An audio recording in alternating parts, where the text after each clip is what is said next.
নমস্কার, welcome back to our channel. আশা করি প্রভুর কৃপায় সবাই ভালো আছেন এবং সুস্থ আছেন। আজ শনিবার 22শে ফেব্রুয়ারি তমলুকের শ্রী শ্রী গৌরাঙ্গ মহাপ্রভু জিউ মন্দিরে এসেছি প্রভুর প্রসাদ গ্রহণ করতে এবং প্রভুকে দর্শন করতে। এখানে এসে শুনলাম আজ বিকেল 4টা থেকে 6টা পর্যন্ত মহাপ্রভুর ব্যবহৃত শ্রীচরণ পাদুকা স্পর্শ আর মাথায় ধারণ করতে দেওয়া হবে।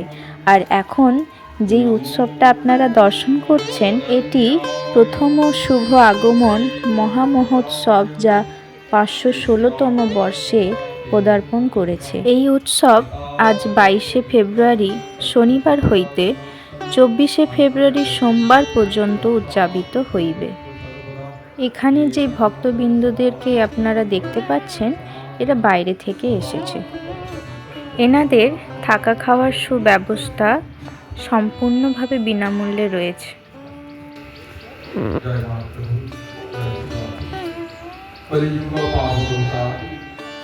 এই প্রভুকে দেখে আমার একটু অন্যরকম লেগেছিল, তাই আমি ওনার কথোপকথন সময়কালে আমি ক্যামেরা বন্দি করেছি। আর এটি প্রভুর লীলা কীর্তন শোনানোর মূল মঞ্চ, যাকে আরেক অর্থে রসকীর্তনও বলা হয়।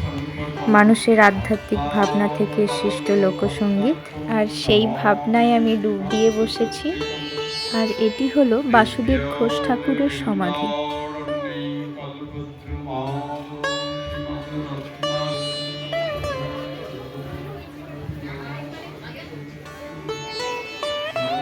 আর এখানে ভক্তবৃন্দরা পুষ্পমালা গাঁথছে, সবই প্রভুর জন্য।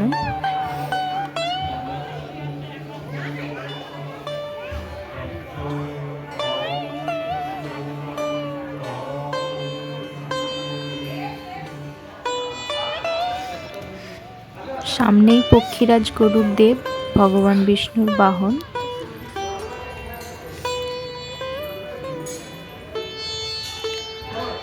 এখন প্রভুর নিদ্রার সময়, তাই গর্ভগৃহের দরজা বন্ধ রাখা হয়েছে।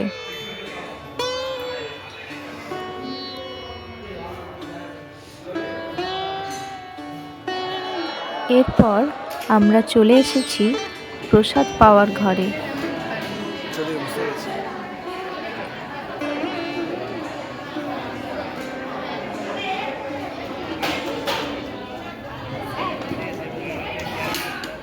অন্ন পরিবেশন করছেন প্রথমে।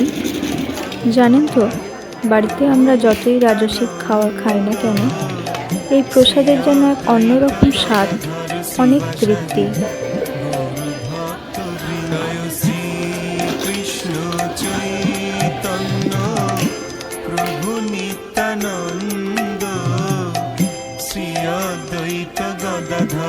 খাওয়ার আগে প্রণাম করে নিচ্ছি।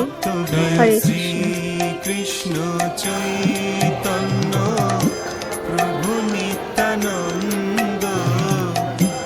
ওই যে আমার শাশুড়ি এবং শ্বশুরমশাই দুজনেই প্রসাদ গ্রহণ করছে। ইনি আমার প্রতিদেব, এনাকে দিয়ে আমি আজ ভিডিওটা শেষ করলাম। আবারও দেখা হবে কোনো একটা নতুন ভিডিও নিয়ে। ততক্ষণ প্রভুর কৃপায় ভালো থাকুন, সুস্থ থাকুন।